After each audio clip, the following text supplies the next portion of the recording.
right, y'all. Welcome to the Scott Horton Show. I am the director of the Libertarian Institute, editorial director of antiwar.com, author of the book Fool's Errand, Time to End the War in Afghanistan, and I've recorded more than 5,000 interviews going back to 2003, all of which are available at scotthorton.org. You can also sign up for the podcast feed. The full archive is also available at youtube.com/Scott Horton Show. Hey guys, check it out. I got Grant F. Smith on the line again, and he, of course, is the founder and the director of IRMEP, IRMEP. That is the Institute for Research, Middle Eastern Policy.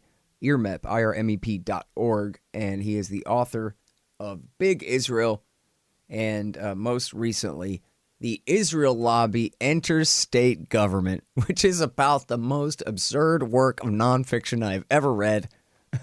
Not that any part of it is inaccurate, but just what, the reality it describes is just something else. Welcome back to the show. How you doing, Grant? I'm doing great, Scott. Thanks for having me on again. Very happy to have you here. So, first of all, before we get to the business here, would you tell us about your stand-in for your Israel Lobby conference that you do every year that you've been carrying off here in weekly one-off speeches by these great guests and things? Yeah, so we couldn't do the Israel or Transcending the Israel Lobby at Home and Abroad, which was this year's theme at the National Press Club in our usual time slot, or even so we had to postpone it to March 5 of 2021 because of the pandemic. But we've been having these little sessions called Extra, and they're all available at israellobbycon.org, where some present and some past speakers and some have never spoke at the conference speakers, but all related to the Israel Lobby, are coming on and giving little 1-hour sessions with Q&A. So the last one we did was with distinguished Professor Walter Hickson, who's he's almost done with 2 books on the Israel Lobby. The one that's out is Israel's Armor. But he's also spoken about and written extensively about American settler colonialism. So he was on and did this piece called Settler Colonialism from America to Palestine. It was fantastic and really made a lot of parallels about the two countries and what they're doing. And so you can check that out at israellobbycon.org. Cool. And yeah, that's the thing of it. I'm not sure exactly when this happened in the culture, Grant. You're just a little bit older than me. Maybe you could tell me. But by the time I was in high school, the standard account was the revisionist account. That, boy, Manifest Destiny, that was some overblown BS. And boy, the American Indians, if we'd done them right at all, it seems like you'd be able to find one, they're gone. Right. Unless you go to Oklahoma or Arizona, just forget it. You could live your whole lifetime in this society and never see an Indian in your life.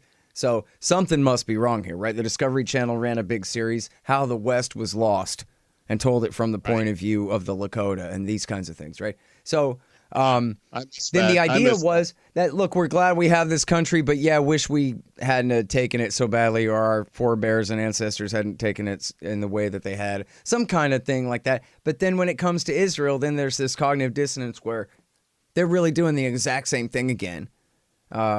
Only we're not supposed to feel like we regret our own history and the way that we've learned it, Am I making sense at all? Do you understand what the hell I'm talking about? Yeah, you're making sense. I understand exactly what you're talking about. And it is kind of cognitive dissonance because the U.S., as Hickson even mentioned, buried in the depths of an authorization to fund, the military-industrial complex was an apology for all of that, as if that matters. But so the U.S. has apologized, Canada's apologized formally, and yet we're financing pretty much the same thing on an ongoing basis, vis-a-vis the Palestinians. So it's a really awkward situation. And, the last video clip we played in the session was President Trump saying that, we need to redo our history. We can't be having that sort of perspective at all. And and he commented on how that would likely impact academia, because he's still He's still a tenured professor. So, very interesting chat. Very interesting. Yeah. Well, it's funny too because you can see what he's rebelling against. There's this whole scandal about the New York Times and the author of the 1619 Project this week walking back their kind of foremost claim that the more important way to understand American history is that forget the Declaration of Independence and the American Revolution. In fact, that was just fought in favor of slavery. That really the basis of all understanding of American history and its true founding should begin with the introduction of slaves to the state of Virginia in 1619. And then they just say, you know what? Not only are we erasing that from the New York Times, then the author went on Twitter and started accusing everyone who ever wrote that of lying about what she ever said. And this kind of craziness. Wow. So you can see why. In fact, I was just reading a thing. It was interesting this morning, Grant, at the World Socialist website. They're Trotskyites. And they have been railing against this 1619 Project and saying this kind of social justice, divisive, sort of revisionist history is actually totally wrong and erasing the gains of the Revolutionary War and even the Civil War to abolish slavery in the South and say that, essentially it's always been all the whites versus all the blacks and this just crazy way of framing this kind of thing.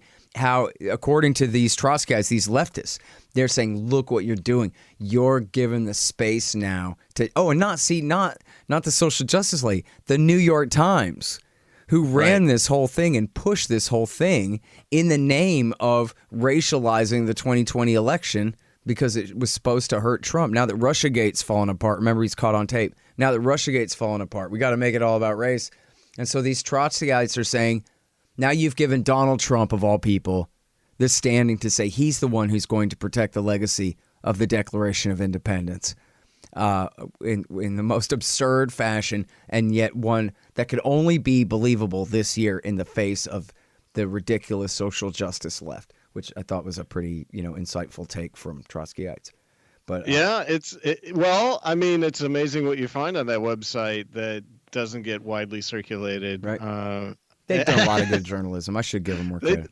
They do, and it's fewer and fewer index hits in Google News, but they've got a really at times final word on a lot of things like that. So it's very interesting. Yeah. So, anyways, and this is also a reason why there shouldn't be government school in the first place, and certainly there shouldn't be national government control over the schools. I mean, who in the world would want a nationalized curriculum, whether it leans pro-Christian right or whether it leans pro-secular left? I mean, this is the kind of fight that you end up getting into over stuff like that. And these fights are tremendous, and the throw weight of the weapons people are bringing to these debates, whether it's over textbooks, whether it's over curriculum, is amazing. And yet there's relative oligopoly textbook printing in this country, and the textbook printers like Prentice Hall and others, National Geographic, they're very susceptible to any threat to their revenues for these textbooks. And I've looked into some of these textbook fights, and they just get nasty. They're just devolving into slugfests as each group maneuvers to have the final word during revision periods, which are mainly all at the state level anyway. So it doesn't seem as though having decentralization has improved that at all. And you still have terrible problems. Hopefully we're going to talk about Virginia. Virginia's got real problems in terms of, any sort of accurate portrayal of its own history, much less now they're starting to get a ton of pressure from various Israel lobby type groups trying to insert their view of history of the Middle East. And it's just outrageous. It's like no academics allowed here. This is just going to be a political slugfest based on campaign contributions. So it's ugly. Yeah, man. All right. Well, listen, I'm sorry. I got to interject here that someone just posted the link of a shot of Ron Paul from his hospital bed. on Facebook, giving a thumbs up with a big smile, and the left half of his face seems perfectly symmetrical with the right half right now. There you go. That's so great. Probably anybody listening to this probably heard the news that Ron Paul had a stroke live on the Liberty Report on Friday. But here he is apparently, and from what I had already been told, he walked to the ambulance himself and didn't even want to go to the hospital, but tough old guy. So here he is, and apparently he's doing great. So that sure is a hell of a relief. Yeah, he's definitely in good shape, so that helps. Yeah, man, that's what I wanted to hear was, well, because strokes, they could go either way maybe. You know what I mean? I like to hear that. Oh, it was just one of them little old kind that you're not supposed to be too upset about. I'll take that. Right. Yeah, man, the little old kind, that's all. There. Let's go with that. God damn. Okay, good old Ron. All right, now, the textbook fight is obviously a great segue into the power of the Israel lobby in America. They are relentless, and textbooks is just one of the issues. I don't know if you saw this. I'm sure you probably saw this on Mondo Weiss. The license plate. Yeah. Oh, okay. Go ahead. Yeah. No. Well, the license plate, you can bring that up if you want. I was going to say the first time, the first time Zoom ever censored an academic discussion, it was Palestinians being shut down at the insistence of the Israel lobby. Yep, I saw that. I saw that a couple days ago.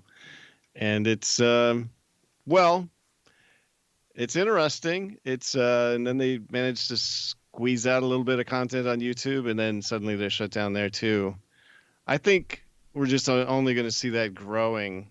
But I think more concerning is if you follow Ali Abu Nima over on Electronic Intifada, they're just shutting down scores of reporters and affinity type pages on Facebook because they've got this new former Israeli government censor working on their board. And Facebook is turning into a territory where you really have to apparently follow their unwritten guidelines and not discuss this type of stuff. So it's kind of sickening. It is. It's just completely crazy. And, I always wonder, but I guess my balance is off on this. It seems to me that over the long term that they generate so much ill will for their country that by making Americans feel so taken advantage of. And why should it be that if we got to fight for our First Amendment, it's against the political fifth column of our closest ally and best friend in the world, Israel? If they're our best friend, then why don't they get the hell away from our First Amendment? Apparently they don't care about us at all. And I think it doesn't backlash against them in the way it makes me mad, but that doesn't cut it, right? So in other words, it's perfectly a smart policy to continue to just push your luck all the time and get away with blue bloody murder all the time because the backlash never comes. Well, I don't know. It's, I think the awareness is certainly building. And if you ask people in polls, do you approve of this redefining anti-Semitism as including criticism of Israel, virtually no American agrees with that. And at least Congress was not willing to even put that out on the floor a couple years ago when the entire Israel lobby infrastructure of this country was pushing for it. They wanted that kind of censorship in U.S. law, and they couldn't do it. And so I think maybe we've already begun turning a corner where even representatives know they can't get away with kowtowing like that nobody's going to put up with it. Yeah. Well, I hope that that's right, because you know what? If there's a line in the sand anywhere, it's got to be Amendment 1.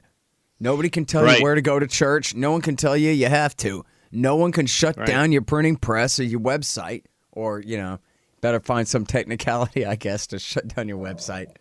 But you know what I mean. Yeah. The rest of the peaceful assembly and all of this kind of thing, the 5 major protections of the First Amendment, if we're not willing to fight for that, then what are we even doing here? Might as well move to Canada or Mexico. Exactly. And, just think about it. Some person is spending all their time building up a Facebook presence, getting followers, gathering people, and then they just arbitrarily shut them down. That's a reason why I've never invested much in Facebook. I'll repost stuff there for people who want it, but Yeah. it's I don't think it's a place worth investing your content in, frankly. I know. I quit it I've back in 2014, and then luckily I quit Twitter. I think was it a year ago or 2 years ago now? I think 1 year right. ago. Yeah, I remember that. And I'm so much better off too. And I admit that Yeah. sometimes I look at some Twitter accounts, but I never log in. In fact, I deleted my login from my Mozilla so that I can't. Oh wow. I don't even remember what my God. password is. I'd have to ask my buddy. So You've gone cold Twitter. that's right. So I have no temptation to look at my notifications or retweet anything. I just scan, Aaron Mate for the latest Russiagate debunkings and a couple other things, and that's about it, Hey. But I see even my good friends on there. I see how the medium is the message, and it just Twitter just ruins everything. And also on Facebook, they make you jump through all these hoops to show your content to the people who signed up to see it, and all these things where they make it where you're really working for them, and in a way that I don't feel comfortable with. I don't like when people tell me what to do. So What I mean? Uncompensated data entry job with no real payoff and a giant cutoff switch next to the exactly. I agree. And that's completely arbitrary, and it might be flipped by an algorithm that don't even know anything, much less know you and what you're about. Right. I think the fact that so much is hidden in terms of algorithms and how they're managing everything that it's just too intransparent to rely on. So, but there are a lot of users there, and they've opened up some possibilities for people who are kind of face high entry barriers to any other thing. So. Right. Yeah, that's true. I mean, it does, and really, I kind of regret having to leave it in a way because they really have done just in the last 10 years. It's completely changed everything in terms of, post MySpace, like starting really with Facebook and Twitter. It really changed. Remember in 2014 where you had the Gaza assault and the Mike Brown, Ferguson assault at the same time. And that was the first time that the American people in the polls ever sided with the Palestinians.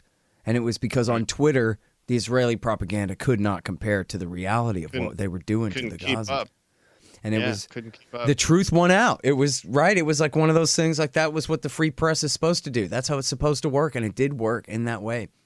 And it's, of course, done a lot to radicalize people against police brutality, too, because it took all these local news stories and turned them into national news stories without asking Tom Brokaw for permission first, Well, but that's the problem now because Twitter seems to be implementing something now where if you take a mainstream journalist to task, like a Tom Friedman, or, point out to the ADL that actually their own sordid history has some major issues, they can not only obviously kind of cut you off, but they can hide your response to whatever they were saying now. And, the accountability that Twitter was creating as people could really take journalists to task with facts and point out what they were saying that was incorrect. Now they're starting to soften that. So it's becoming less and less useful. I know you're not obviously you don't care about that probably anymore. Well, kind of. I mean, in the broader sense, I am. I mean, for my own interest, I do have my volunteers who still run my pages, so I get some traffic from those. I hope, and I guess, and so it is still something. But it is also it's important as a phenomenon and all that because all this is brand new, and so then you have, what happened with MySpace was. They had this ridiculous layout, right, where the background wouldn't change, but the text scrolled over it, and they just painted themselves into such a corner with that. For some reason, they just couldn't change it, so there had to be really a mass exodus from there to Facebook, the way it was at that time. But now, with all the discontent about how Facebook and Twitter work, what happens is it's all the people who got kicked off and people who were marginal and not welcome. They go to the alternatives like Gab, and I don't want to name all other names and, characterize anybody, but essentially the different alternatives to these end up being inhabited mostly by the marginalized first, and then they become Right. known as the place where those marginalized people are, rather than Right. the place that is what we all hoped Facebook and Twitter would be in the first place. And so Right. you don't have the mass migration. Everybody in the middle, except the very, very far fringes of whichever curve, are kicked off. Everybody else stays. And Right. so That's the network effect. Everyone's got to be there. It's not as valuable. And, so, well, that's where, a bunch of options don't solve the problem, unfortunately. Yep. Well, and then, like you said, and it's the World Socialist Story that covered this probably better than anybody about the Google D rankings, where then even just having your own website, your own blog, for other people to share about on the social media channels, that might not even get you anywhere, because they might derank you to the third and fourth page where you don't exist anymore, which, as the World Socialist website did the best journalism showing how they did that to them and to a lot of us, a lot of libertarians and leftists. Essentially, it was who's anti-war. That's who got targeted. Right. You could see it. I mean, it was very transparent if you're following the Webstat rankings, how everyone just suddenly fell off a cliff that was any good. And did the same tsunami swamp the Washington Post and the New York Times? No. It was a very particularized change in algorithms, site-specific, and it really was a shadow deplatforming. But, people are smart. They can see what the Webstat rankings are. Yep. But unfortunately, the days of people just kind of typing whatever into the URL bar to see what they can find, or, finding things from just searching on the topic, that's all kind of changed much more toward retweeting things and finding links that are served up to you by these other bots all the time.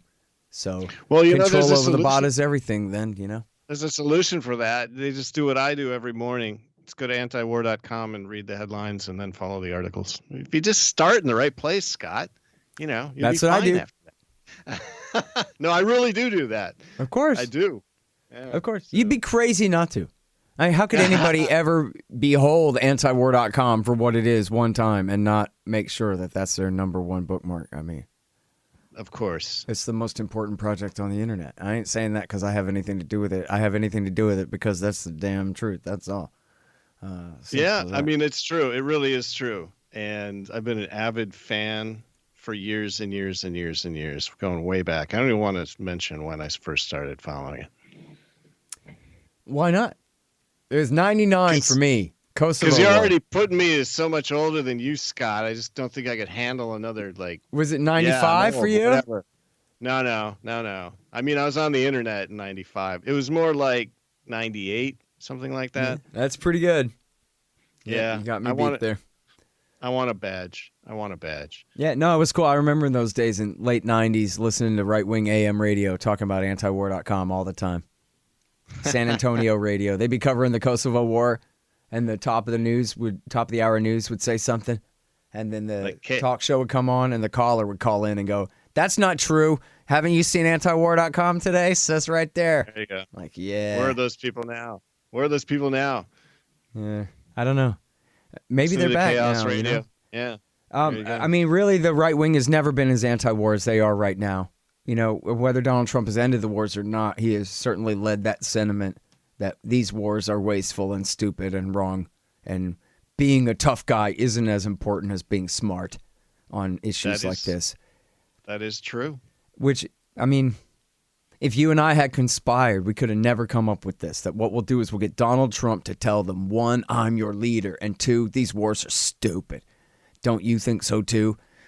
And that would work on them, right? That would change the right wing in such a dramatic way as it has in this country. Outside of D.C. and Virginia and New York City, of course, but. Well, I wish it was a message more politicians would feel gutsy enough to take on. Yeah. And it just doesn't seem like it is. That's true, but that might be changing. I don't know. I mean, it seems like the whole new generation of young right-wingers, and they can flip on a dime, I know. If Donald Trump attacks Iran, I guess it'll all be about how necessary it was. But at least part of them will have to remember that They spent time defending the America First doctrine that we should not be the world empire. It's not worth it to try. Which, of course, is perfectly reasonable. You know what I mean? It's not like anybody is wrong when they think that. You know, geez, the earth is pretty big for us to take over, you know, and we're just one part of it. Yeah, it's just, I don't know. I just wish that we could hear more articulate voices doing anything but just pounding war drums constantly. And it's, I'd like to see it across the spectrum and be something that people could actually say, I have a record on this too. I've been saying this for decades. And there's, again, a handful of people who have been doing it. Right. Well, and you're certainly one of them. And so let's get back into this most wonderful book of yours and the latest developments here. It's The Israel Lobby Enters State Government. And I'm going to, probably mischaracterize this a little bit, but then you clarify for us. But something like they came up with this Israel Lobby group and they had it as an agency, sort of like as an affiliate of the legislature, in order to essentially provide for a lot of subsidies and protections for Israeli companies to enter the Virginia marketplace and compete with established Virginian businesses and this kind of thing. But then they got in some hot water over that. And so what they did was they officially made this Israel Lobby group that they had somehow finagled into the legislative branch. They then moved it into the executive branch. And so now it's almost like an officially... That's close. Yeah, that's close. They started off in the executive branch, in the governor's office. Oh, and then they moved to the legislature. Then they moved to the legislature. Well, I got it all backwards, Grant. No, but it was close. It was close. But, the governor's office was chafing because the governor's office by 2018 wasn't believing any of their claims of job creation or investment. And they started actively criticizing their performance results. And so they thought that they could keep their budget and gain more influence and be able to do things like name their executive director without the so-called interference of the governor's office by reconstituting inside the state legislature, where they could have the benefit of lots of outside campaign contributions, really allow them to appoint their own people and keep their projects going. Hey, y'all, here's the thing. Donate $100 to the Scott Horton Show, and you can get a QR code commodity disc as my gift to you. It's a 1-ounce silver disc with a QR code on the back. You take a picture of it with your phone, and it gives you the instant spot price and lets you know what that ounce of silver is worth on the market in Federal Reserve notes in real time. It's the future of currency in the past, too. CommodityDiscs.com, or just go to scotthorton.org/donate. Hey guys, Scott Horton here for expanddesigns.com. Harley Abbott and his crew do an outstanding job designing, building, and maintaining my sites, and they'll do great work for you. You need a new website? Go to expanddesigns.com/Scott and save $500. Hey y'all, Mike Swanson is a successful Wall Street trader with an Austrian school understanding of the markets, and therefore he has great advice to share with you. Check out Mike's work and sign up for his list at wallstreetwindow.com. And that's what you'll get, a window into all of Mike's trades. He'll explain what he's buying and selling and expecting and why. I know you'll learn and earn a lot. wallstreetwindow.com. That's wallstreetwindow.com. And then, as you've talked about on the show, you demonstrate in the book, and you've written all these great articles about these different companies that are involved in all of this scamming, and it's all so ugly. And you put out this new video this morning, expropriate, capture, and marginalize the Energix business model from Palestine to the U.S. So let's start with Energix. And Energix, who is it, and what's their deal, and what they do to the Palestinians before they got to Virginia? Yeah, so they're a renewable energy company. They're owned by Aloni Hetz, and what they did was expropriate 24 acres of West Bank territory, put up a bunch of fences around it, and start generating electricity without sharing any of it, and basically sending it all to Israel. And they've also, done wind projects in the Golan Heights and run into all sorts of opposition from the residents there who think they're expropriating agricultural land and are making all sorts of arguments about how it's affecting the environment, how they're, again, being cut out of any upside. And so they sued them in Israeli courts.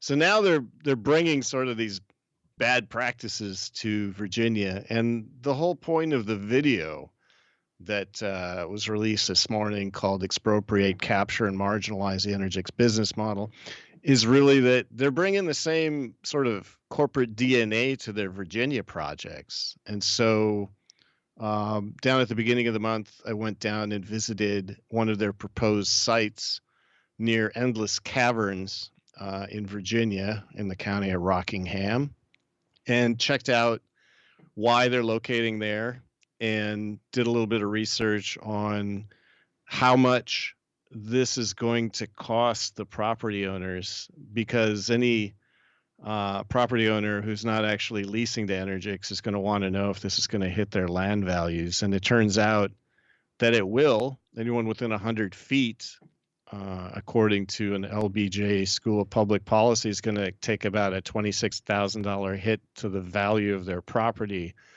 if the deal goes through. And this is something that, Energix has a bunch of its own studies it's created showing that, oh no, this actually helps you. But this is right in the middle of a tourist heavy site, because Endless Caverns is right up in the hills with all sorts of camping and outdoor recreation opportunities. And they're going to put this giant solar energy site there, as opposed to, at a former dump or swampland or some place where it probably should go. And one of the reasons they seem to want to do that is there's a giant substation there. It's just easier for them to kind of wreck a scenic tourist area than it is to do it somewhere more appropriate. So the videos about some of the problems with Energix, the fact that they've got people inside government, people who are working at the Virginia Israel Advisory Board, who are also working for Energix. They're getting all these government subsidies that nobody else can get. And some of the ones I mentioned are they've gotten 33% of all the CARES Act PPP loans, the forgivable loans that have been distributed in Virginia for more than $350,000. They got $2 to $5 million. The governor is pumping a ton of money into them to subsidize their human resources as they build a new headquarters in Arlington County. And, there are hundreds of solar companies in Virginia, and the politicians aren't, pumping up their businesses. They're not getting free money. And so there's this unique sort of privileged status that Energix has in being able to get all this stuff. And in doing some FOIA work around Energix, just as follow-up to the book, The Israel Lobby Under State Government, we've seen that, they won't pay any property owner for the value of the diminished,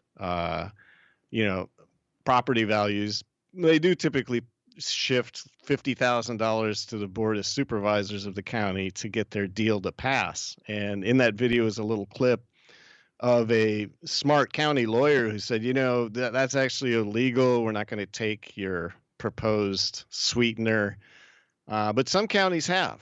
And so this video is really about how this really works, the inside sort of self-dealing, the fact that Energix projects, they report in confidential government papers that they're typically worth twice as what they actually are in terms of capital investment. And if you really like that sort of thing, you can see me getting thrown out of a Board of Supervisors meeting for telling them about what a terrible company this is. Yeah, which I thought was really great and good to see. Although you need to bring your cameraman with you next time. But yeah, I know. That was like a video of a Zoom video of a Zoom video, but that's is all that we what could that get. was? I get it. Yeah.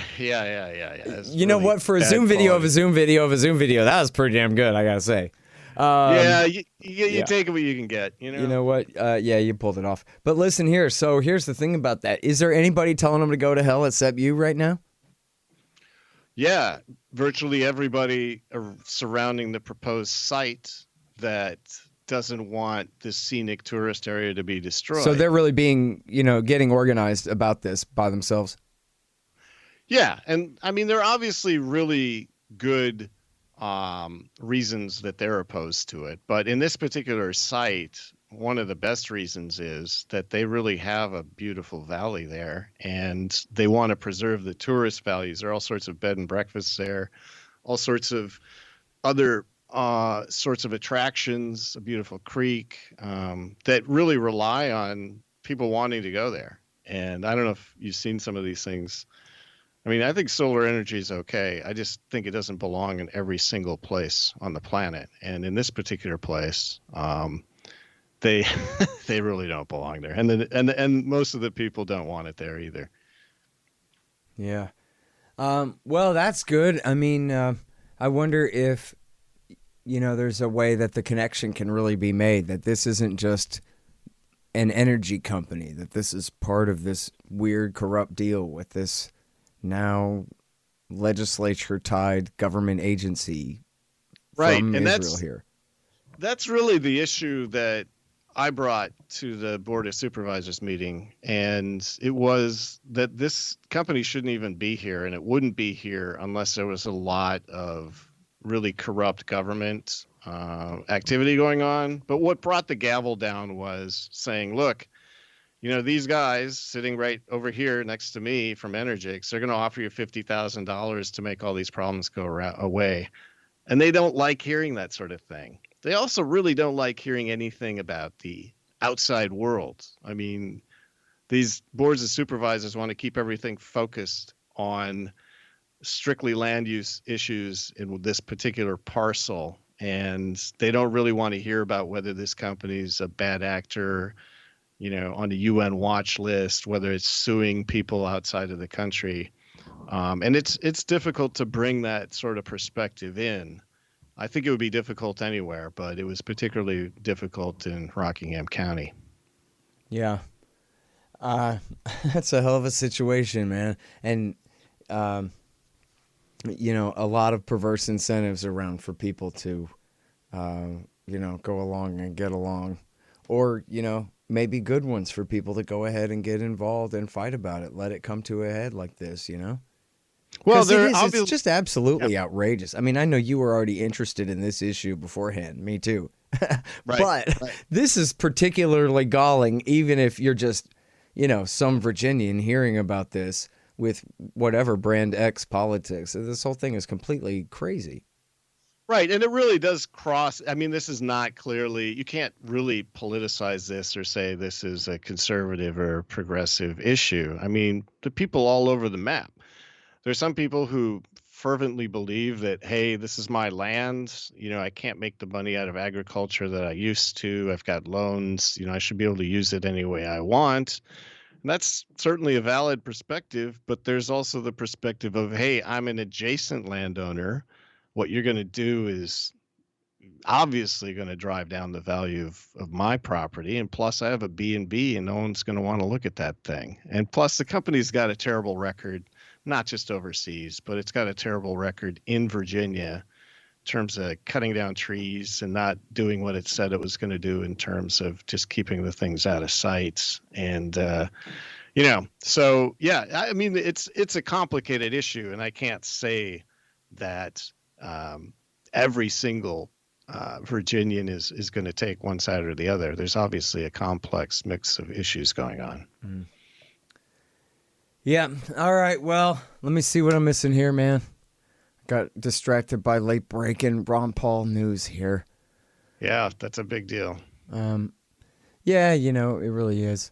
The longer he's healthy and putting out good propaganda, the better it is for all of us. That's for sure. So, and now, what are the other worst deals other than Energix that the VIAB has pushed on the people of Virginia here so far, Grant? Well, one of them is Project Jonah, which is a big project that was originally slated to put a tilapia farmer out of business. And it's a major operation. I mean, they want to invest $200 million and get a bunch of state money. And there's a very shady investment bank in Singapore that's trying to put the deal together. But basically steamroll Virginia companies with all sorts of government subsidies. The other is trans biodiesel, where a VIAB vice chairman brought in an Israeli company. The project flopped, and then he passed all the losses on to a big state investment pool called the Tobacco Commission. And there was an OIG investigation, but nobody really took a hit for that except for Virginians. There's Sabra Dipping Company, the most subsidized food company in the entire state, I think, which is just sucking in millions and millions of dollars to build, expand, and compete against companies in other parts of the U.S. that don't have all these massive government subsidies. There's another company called UBQ, which is owned by the same person as Sabra Hummus, who's trying to get a bunch of free money to build up a garbage to plastics business in a state that already has too much plastic. So if you go through the book, The Israel Lobby, Interstate Government, you're going to see all these wacky deals. There's Orange Safety Glass, a military contractor that came in and immediately defrauded the U.S. Army. The Virginia Israel Advisory Board. Well, that's a big one too, right? This is bulletproof glass for your MRAPs and this kind of deal. Exactly. So, VIAB is about to launch a PR campaign where they're going to claim that this company's created a bunch of jobs. There's no evidence of that, but they shelled out $25,000 in taxpayer money to get a university research unit to say it's great. So there's all sorts of stuff still going on. And again, these portfolio companies are just sucking in massive amounts. I mean, none of this, when Americans think about aid to Israel, they're not even aware of this stuff because it's all done at the states and, again, federal level, but not counted as foreign aid. It's all foreign aid. They're bringing in companies that really couldn't probably even survive much longer, some of them, because they're just not very well-run businesses. They're not really viable, but they're all flocking to Virginia, and it's crazy. It is. It's completely bananas. And I really had a lot of fun reading your book because of just how absurd and outrageous it all is. Shocking, but not surprising, as they say. Some of it even surprising, just because I wouldn't have thought of that. But okay, I guess you can do that, huh? All right. If you have enough clout and if you're making the right campaign contributions, this whole scheme it wouldn't exist if it weren't for targeted ongoing campaign contributions, whether it's Haim Saban giving Terry McAuliffe almost $1 million or some of the other big donors. That's what it's all about. It's about these targeted campaign contributions where later on the ask is, look, we really want a memorandum of understanding to be signed between Sabra Dipping Company and Virginia Tech, or, hey, we really want you to, give Energix some more benefits and we want them to get licenses. It has nothing to do with economics. It has nothing to do with advancing the economy of Virginia. Yeah. Clearly it's all at the expense of the average citizen of the state, but right. Yeah. Anyway, on it goes. Well, thanks very much for writing about this, as always, and I really hope that people will get the book. It's The Israel Lobby Enters State Government by Grant Smith, and the website, again, is IRMEP. That's the Institute for Research, Middle Eastern Policy. Find out about all his great books there, and go to israellobbycon.org to watch the videos of these people putting on their presentations that they would have given at the great conference this year that hopefully we will catch up and do in 2021 there. Absolutely. That's israellobbycon.org. Yeah. I'm sorry, you were going to say after absolutely something? Yeah, absolutely. And it's not a replacement for the conference. It's extra. And thanks for keeping this story alive. To be continued. Yes, absolutely. Thanks very much, Grant. Appreciate it. All right, Scott. The Scott Horton Show, Anti-War Radio, can be heard on KPFK 90.7 FM in LA, APSradio.com, antiwar.com, scotthorton.org, and libertarianinstitute.org.